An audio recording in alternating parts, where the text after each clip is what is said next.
بسم اللہ الرحمن الرحیم، السلام علیکم۔ میں اسد اللہ خان ہوں۔ صورتحال بہت تیزی کے ساتھ پاکستان میں ایمرج ہو رہی ہے۔ جہاں ایک طرف بھارتی دھمکیوں کے نتیجے میں جنگ کے خدشات بڑھتے جا رہے ہیں، تو وہاں پاکستان کے سیاسی افق پر بھی کچھ تبدیلیاں ہوتی ہوئی نظر آ رہی ہیں یا کچھ ڈیولپمنٹس ہوتی ہوئی نظر آ رہی ہیں، اور خاص طور پر ایسی ڈیولپمنٹس جن کا تعلق اڈیالہ جیل کی باسی کے ساتھ ہے، جن کا تعلق عمران خان کے ساتھ ہے۔ اب دیکھیے، جو کل عمران خان نے ٹویٹ کیا ہے، اس نے پوری دنیا میں ایک تہلکہ مچایا ہے۔ آپ اس کا کانٹینٹ دیکھ چکے ہیں۔ بنیادی طور پر اس کے 3 حصے ہیں عمران خان کی اس ٹویٹ کے، جس نے بھارت کو نہ صرف بہت تڑپایا ہے، بلکہ دنیا کو ایک بہت واضح اور مؤثر پیغام ملا ہے، اور ساتھ ہی ساتھ جو پاکستان تحریک انصاف کے کارکنان ہیں ان کو ایک ڈائمنشن بھی ملی ہے۔ اور اس کے نتیجے میں کہا جا رہا ہے کہ عمران خان صاحب کا آن بورڈ ہونا اب ضروری ہو گیا ہے، اور اس سلسلے میں کچھ ڈیولپمنٹس بھی ہو رہی ہیں جو میں آپ کے ساتھ شیئر کرتا ہوں۔ جو میرے پاس انفارمیشن ہے وہ میں آپ کے ساتھ شیئر کرتا ہوں کہ کیا ہو رہا ہے عمران خان صاحب کے حوالے سے اس سینیریو میں۔ دیکھیے، پہلی بات تو یہ ہے کہ جیسا کہ میں نے کہا کہ عمران خان کے اس بیان کے جو ان کا ٹویٹ سامنے آیا، یا ان کے ٹویٹر ہینڈل سے جو انہوں نے گفتگو کی تھی وکلاء کے ساتھ، تو وکلاء کے ساتھ ہونے والی گفتگو کو ایک طرح سے ٹرانسکرپٹ کیا گیا ان کے ٹویٹر ہینڈل پر، اور اس کے میں نے کہا کہ 3 حصے ہیں۔ ایک حصہ تو انڈیا کے حوالے سے تھا، براہ راست مودی پر انہوں نے افسوس کا اظہار کیا، مودی کے اس جھوٹے بیانیے پر۔ عمران خان نے کہا کہ جب پلوامہ ہوا تھا تو ہم نے اس وقت بھی کہا تھا کہ تحقیقات میں ہم آپ کو سپورٹ کرتے ہیں، لیکن انڈیا نے ہماری وہ آفر کو قبول نہیں کیا تھا، اور اب بھی وہ کہہ رہے ہیں کہ انڈیا غیر ذمہ داری کا مظاہرہ کر رہا ہے، اور ساتھ ہی ساتھ انہوں نے پہلگام واقعے پر افسوس کا اظہار بھی کیا اور کہا کہ معصوم جانوں کے اضاء پر انہیں دکھ ہے۔ یہ تو ایک حصہ تھا۔ دوسرا حصہ اور بھی کریٹیکل تھا، اور تیسرا جو ہے وہ تو زیادہ سخت تھا۔ دوسرا حصہ ان کا یہ تھا کہ قوم ایک غیر قانونی حکومت کی وجہ سے تقسیم ہے۔ قوم تقسیم ہے، اس میں کوئی شک نہیں ہے۔ یعنی آپ یہ دیکھیں کہ اس وقت، اب میں نے 2-3 ویلاگ کیے، مجھے قوم کے سینٹیمنٹ کا اچھی طرح اندازہ ہے، اور مجھے یہ بھی اندازہ ہے کہ لوگ موجودہ حکومت کی شکلیں دیکھنا نہیں چاہتے، کیونکہ یہ فارم 47 پر آئے ہیں۔ لیکن اب میں نے جیسے اپنے پچھلے چند ویلاگز میں انڈیا کے حوالے سے اپنی رائے کا اظہار کیا کہ انڈیا خوفزدہ ہے، اور بھارت جو ہے وہ پاکستان پر جارحیت کرنے کی ہمت نہیں کر رہا۔ چائنا کے فیکٹر پہ میں نے بات کی، تو بہت سارے لوگوں نے کامنٹ سیکشن میں جس طرح کے کامنٹس کیے، اس سے مجھے اندازہ ہوا کہ لوگوں کی ہمدردیاں شاید جو ہے وہ موجودہ حالات میں پاکستانی حکومت کے ساتھ ہی نہیں ہیں، ہمدردیاں ہی نہیں ہیں پاکستانی حکومت کے ساتھ، پاکستانی ریاست کے ساتھ۔ ریاست تو نہیں، انفیکٹ حکومت کے ساتھ۔ ریاست کو کون خدا نخواستہ برا بھلا کہنا چاہے گا، لیکن حکومت کے ساتھ بالکل نہیں ہے۔ پاکستان یعنی اگر مودی اور شہباز شریف کی جنگ ہوتی ہے تو اس میں لوگوں کی یا تو لوگ نیوٹرل ہیں، یا ابھی تک، یا پھر وہ پاکستانی حکومت کے ساتھ اپنے جذبات ظاہر کرنے کے لیے تیار نظر نہیں آتے، اور یہ بڑی کریٹیکل سچویشن ہے۔ یعنی جنگ تو ہوتی ہی قوم کے مورال پر ہے، اور قوم ہی اگر حکومت کے پیچھے کھڑی نہ ہو تو پھر کیا ہوتا ہے؟ تو عمران خان صاحب نے اس پر افسوس کا اظہار کیا ہے اپنی ٹویٹ میں، اور کہا ہے کہ قوم منقسم ہے، اور قوم تقسیم ہے، اس میں کوئی شک نہیں ہے۔ قوم واقعی تقسیم ہے، اور تقسیم کیوں ہے؟ کیونکہ یہ حکومت جو بنی ہے یہ فارم 47 پہ بنی ہے۔ اور عمران خان نے کہا کہ ہم جہاں اس فیک رجیم کو مسترد کرتے ہیں، وہیں انڈیا کے خلاف ایک متحد قوم کی طرح کھڑے ہیں۔ یہ وہ میسج ہے جو پاکستانی ریاست کو اس وقت درکار ہے، جو عمران خان نے دیا ہے، اور وقت کی ضرورت بھی ہے، اور یہ ہونا بھی چاہیے تھا۔ ہونا بھی یہ چاہیے کہ بھائی انڈیا کے ساتھ اگر آپ کی لڑائی ہے تو پاکستانی قوم کو متحد ہونا چاہیے۔ اس کا مطلب قطعاً یہ نہیں ہے، اگر آپ انڈیا کے اس جارحیت کے خلاف کھڑے ہوں گے تو اس کا قطعاً مطلب یہ نہیں ہے کہ آپ اس رجیم کو ایکسیپٹ کر رہے ہیں۔ اس کا یہ مطلب نہیں ہے کہ آپ شہباز شریف کی حکومت کو ایکسیپٹ کر رہے ہیں۔ پاکستان اور بھارت کی لڑائی میں مودی کی جارحیت کے خلاف کھڑے ہونا شہباز شریف کو سپورٹ کرنا نہیں ہے۔ یہ عمران خان کے اس بیان سے بھی واضح ہوتا ہے۔ یہی بات میں بھی کر رہا ہوں 2-4 دن سے، لیکن ظاہر ہے عمران خان کی بات کا کہنا زیادہ ویلیوبل ہے، ان کی بات زیادہ توانا ہے۔ اچھا، اس کے بعد جو انہوں نے بات کی ہے وہ بہت میں سمجھتا ہوں کرکس ہے، کرکس آف دا میٹر اس کو آپ کہتے ہیں۔ انہوں نے کہا کہ نواز شریف اور راشد زرداری سے سخت موقف اپنانے کی توقع بیکار ہے، سادگی ہے۔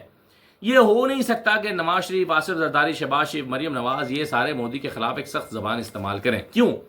اس کی وجہ عمران خان نے بتائی ہے۔ وہ کہتے ہیں کہ جی انہیں خوف ہے کہ جو انڈین لابیز ہیں دنیا بھر میں، جہاں جہاں انہوں نے اپنا سرمایہ ڈمپ کر رکھا ہے، جہاں جہاں انہوں نے اپنا سرمایہ جمع کر رکھا ہے آف شور اکاؤنٹس میں، جہاں جہاں انہوں نے اپنی فیکٹریاں لگا رکھی ہیں یا اپنے کاروبار شروع کر رکھے ہیں، وہ ان کے جو اکاؤنٹس ہیں وہ سیز کر سکتے ہیں، ان کے اساس سے منجمد کر سکتے ہیں۔ یہ ڈر ہے، اس وجہ سے یہ انڈیا کے خلاف نہیں بولتے۔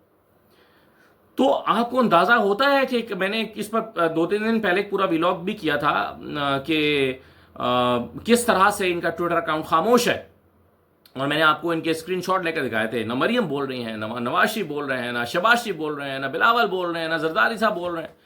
وہ بھائی کوئی بات ہی نہیں کر رہا، انڈیا کی اس جارحیت پر کوئی بات ہی نہیں کر رہا. اب اپنے چند وزیروں کو آگے لگا دیا ہے. مثلا میں ازما بخاری کی آج پریس کانفرنس دیکھ رہا تھا، اس میں بھی کئی بونڈی قسم کی چیزیں تھیں ہیں ویسے، لیکن یہ ہے کہ بہرحال مریم نواز خود کوئی بیان نہیں دیں گی.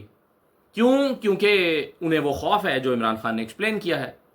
تو یہ اس لیے بڑی کمپریہنسو سی ایک ٹویٹ ہے، اور اس کو انڈین میڈیا نے بہت چلایا ہے. انڈین میڈیا نے اس کو بہت استعمال کیا، اور انڈین میڈیا نے بہت دکھایا ہے کہ عمران خان مودی کے حوالے سے اس آپریشن کے حوالے سے کیا کہہ رہے ہیں. اور خاص طور پر انہوں نے کہا کہ بھائی قوم متحد کھڑی ہے.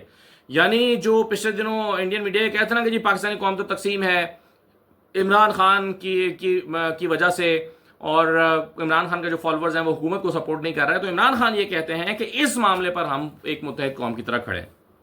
اچھا، اب یہ وہ نیریٹو ہے جو اس وقت اسٹیٹ کو چاہیے. اور اگر خدا نخواستہ پاکستان اور بھارت کے درمیان جنگ ہوتی ہے تو اس وقت تمام تھنک ٹینکس کا خیال ہے کہ قوم کی حمایت حاصل کرنے کے لیے یا قوم کو اپنی پشت پہ کھڑا کرنے کے لیے یہ ضروری ہے کہ عمران خان کو آن بورڈ لایا جائے. یہ بات باقاعدہ طور پر میٹنگز میں ڈسکس ہوئی ہے، ہائی پروفائل میٹنگز میں یہ ڈسکس ہوا ہے کہ عمران خان کو آن بورڈ لیا جانا چاہیے. اگر پاکستان اور بھارت کی جنگ ہوتی ہے تبھی قوم کی سپورٹ حاصل ہوگی. ویسے اب یہ جو ہے ایک بڑا سینسیٹیو سا معاملہ بن گیا ہے. یعنی جتنا ظلم و ستم اس قوم کے اوپر ہوا ہے پچھلے 2 سال میں، 2.5 سال میں، عمران خان کے کہنے پر بھی لوگوں کو ساتھ ملانا کوئی بہت آسان کام نہیں ہے. لیکن بہرحال کوئی شخص یہ کام کر سکتا ہے تو وہ عمران خان ہی کر سکتا ہے. اس بات کا اندازہ پاکستان میں ہر شخص کو ہے، اور یہی وجہ ہے کہ اس پر غور ہو رہا ہے کہ جنگ کی صورت میں عمران خان کو پیرول پر رہا کیا جائے. اس پر باقاعدہ غور ہو رہا ہے. پیرول پر رہا کیا سکتا ہے، یہ تجویز ڈسکس ہوئی ہے. عمران خان کو پیرول پر رہا کیا جائے، عمران خان کو آن بورڈ لیا جائے، عمران خان کو اس نقطے پر لایا جائے اور ان سے کہا جائے کہ یہ جو ایک ڈفرینسز ہیں اس کو ختم کرنے میں، کیونکہ بہرحال جنگ جو ہے یا لڑائی وہ قوم کی طاقت سے ہی لڑی جا سکتی ہے، قوم کے پشت پر کھڑے ہونے سے ہی لڑی جا سکتی ہے. کوئی بھی حکومت، کوئی بھی ریاست اگر اس کے ساتھ اس کے عوام نہ ہوں تو جنگ نہیں لڑ سکتے. اس بات کا احساس ہے، اور اس سلسلے میں کوئی شخص اگر کردار ادا کر سکتا ہے تو وہ عمران خان ہے. عمران خان ہی یہ کردار ادا کر سکتا ہے اور کوئی اور نہیں کر سکتا. اس لیے میں یہ سمجھتا ہوں کہ بڑا ضروری ہے، بڑا امپورٹنٹ ہے. ورنہ آپ دیکھیں پاکستان میں اس وقت ایک کیوس کی صورتحال ہے. مثلا خواجہ آصف صاحب نے ایک بیان دے دیا. خواجہ آصف نے کہا کہ جی 3-4 دن میں جنگ ہونے والی ہے. اچھا، اسٹاک مارکیٹ بیٹھ گئی، آپ کی ایک ہجان کی کیفیت پاکستان میں شروع ہو گئی. پھر انہوں نے وضاحت کی کہ نہیں میرا یہ مطلب نہیں تھا، میں نے کہا تھا کہ 2-3 دن امپورٹنٹ ہے. اچھا، رات بالکل کیٹیگوریکلی عطا طاہر صاحب نے کہہ دیا. عطا طاہر صاحب نے کہا کہ ہمارے پاس کریڈیبل انفارمیشن ہے 24 سے 36 گھنٹے میں جنگ لگ جائے گی. کریڈیبل انفارمیشن ہے، جنگ ہو رہی ہے. کیا ہوا ہے؟ آج مارکیٹ 35,000 پوائنٹس ڈاؤن ہوئی، پھر 25,000 پہ آ گئی، یعنی 25,000 مائنس پہ، 35,000 مائنس پہ چلی گئی. تو مارکیٹ کریش کر گئی. کیا ہوتا ہے کہ لوگ خوف کا شکار ہو جاتے ہیں. تو اس قسم کے بیانات دے کر ایک پہلے ہی ایک صورتحال بڑی عجیب و غریب سی ہے، تو ایسے میں ہمارے وزراء کے بیان آ رہے ہیں. آج میں ازما بخاری صاحبہ کی ابھی تھوڑی دیر پہلے پریس کانفرنس دیکھ رہا تھا، تو انہوں نے ظاہر ہے انڈین میڈیا کو کرٹیسائز کیا، مودی کو تنقید کا نشانہ بنایا، اور ایک پوائنٹ انہوں نے بڑا حیران کن دیا. انہوں نے کہا، حیران کن نہیں، انفیکٹ حیران کن چیز پر انہوں نے کامنٹ کیا، اور حیران کن یہ تھا کہ یہ پہلگام کا حملہ ہوتا ہے اور 10 منٹ کے اندر ایف آئی آر کٹ جاتی ہے. تو وہ کہتی ہیں کہ جی 10 منٹ کے اندر ایف آئی آر کیسے کٹ گئی. اس پر انہوں نے حیرت کا اظہار کیا ازما بخاری صاحبہ نے. حالانکہ انہیں اس بات پر کوئی حیرت نہیں ہونی چاہیے، کیونکہ انہوں نے یہ خود کئی مرتبہ کیا ہے. یعنی عمران خان، ایک بندہ وکیل مارا جاتا ہے کوئٹہ میں، 10 منٹ کے اندر عمران خان کے خلاف جو اسلام آباد میں بیٹھا ہوا ہے قتل کی ایف آئی آر درج ہو جاتی ہے. تو کیسے ہو جاتی ہے بھائی؟ کوئی واقعہ کہیں پر ہوتا ہے، عمران خان کے خلاف 10 منٹ کے اندر ایف آئی آر درج ہو جاتی ہے، کیسے ہو جاتی ہے؟ تو میرا خیال ہے کہ یہ باتیں ان لوگوں کے منہ سے اچھی نہیں لگتی. اسی لیے میں کہہ رہا ہوں کہ یہ رجیم جس کو عوام مسترد کر چکے ہیں، اور مسترد کرنے کی صرف ایک وجہ ہے کہ یہ 47 پر آئے ہیں، یعنی یہ جیتے نہیں ہیں. ورنہ مجھے کیا تکلیف ہے ازما بخاری صاحبہ سے، مریم نواز سے؟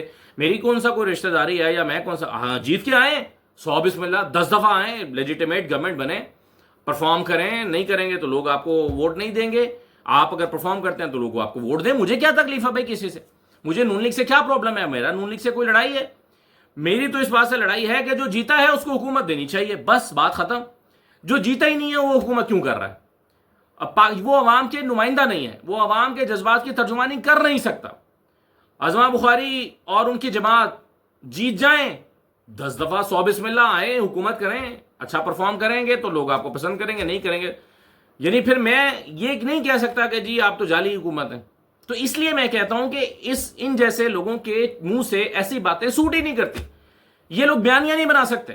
دیکھیے نا، کتنے دن ہو گئے ہیں، عمران خان کی ایک ٹویٹ نے بیانیہ بنا دیا اور تہلکہ مچا دیا، ایک ٹویٹ نے، اور یہاں پر 2500 پریس کانفرنسز یہ کر چکے ہیں، کوئی اثر ہی نہیں ہوتا۔ کیوں؟ کیونکہ ان کے منہ سے کوئی بات سوٹ ہی نہیں کرتی، کیونکہ یہ خود جعلی حکومت ہے، کیونکہ یہ پیداوار فارم 47 کی ہیں، کیونکہ یہ جیت کر نہیں آئے ہیں، کیونکہ یہ ہارے ہوئے ہیں۔